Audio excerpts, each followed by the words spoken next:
It's an ecological jewel. Lake Naivasha, just 2 hours' drive west of Kenya's capital Nairobi, attracts hordes of visitors.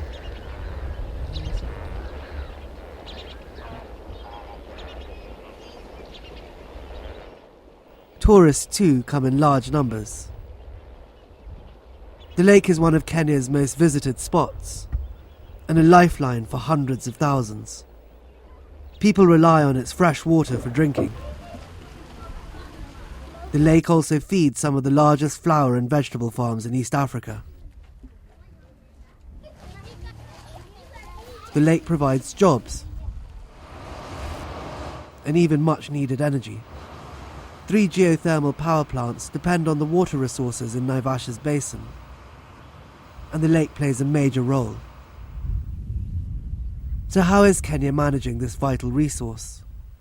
Satellite images taken between 1970 and 2008 show the green forest in the upper catchment of Naivasha is thinning fast. In fact, it's disappearing as fast as Naivasha's population is exploding.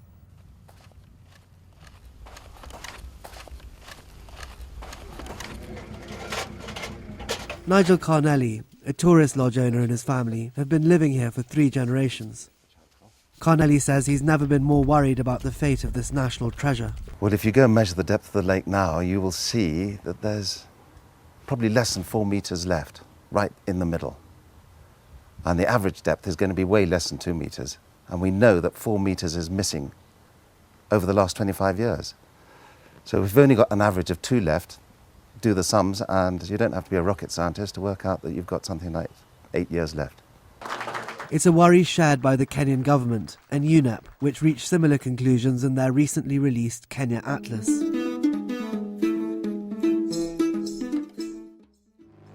We ventured to the lake for further research, measuring depth near the lake centre. As soon as it hits the bottom, that's it.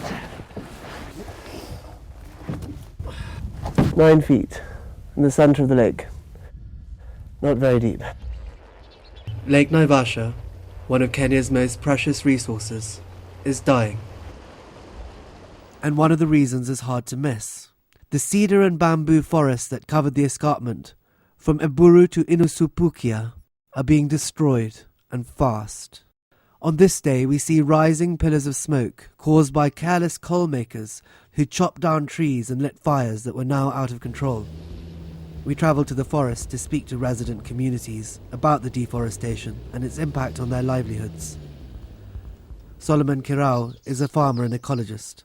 He was born in this area and says that since coal production began here in 1982, their lives have been ruined. Destruction ndio ilianza katika Eburu Forest. Na wakati ambapo ilianza, saa hiyo hiyo mvua hapa kwetu ikaanza kukatika. Moments later, we get closer to the forest fires we saw from the lake. I can see 3, 4 chopped down trees in order to make this mound where they've buried the wood and tried to make it oxygen proof so that they can make the charcoal.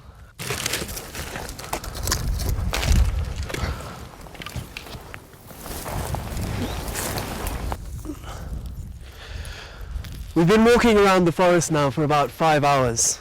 We've come across coal mound after coal mound, what the Kikuyu call muhuko. There are very few old trees like the ones we see behind us left. All around they're very, very new trees, too young for them to burn down. The effect on the environment is clear. The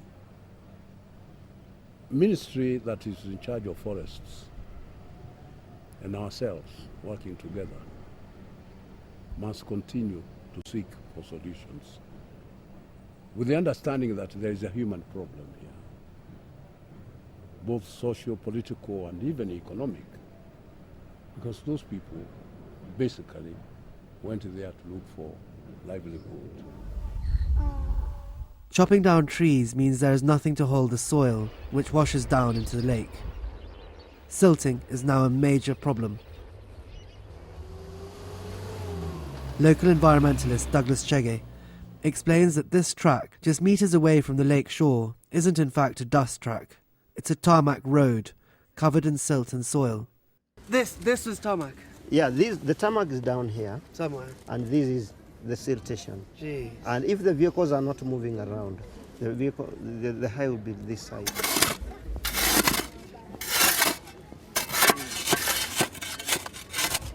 You get to this level. Yeah. Yeah. That's the width of my palm on the main road. Yeah, and yet we haven't gone to the tarmac because still there's more soil here. Yeah. So you can imagine the rake. It should be 5 times this depth. And the 2 rivers which feed the lake are tapped, meaning even less fresh water for those who rely on it. A diversion has been made from the Malewa River to provide water to Nakuru town, now competing with Naivasha. As it is, residents by the lake are suffering. As evening comes, Naivasha residents gather what water they can to cook, drink and bathe. For this woman, it means taking what water she can from a waste pipe. It could mean her family's own demise. Naivasha is a source of water for the nation's energy and farms. It quenches the thirst of tens of thousands of lake residents, but the quality of the water is unstable.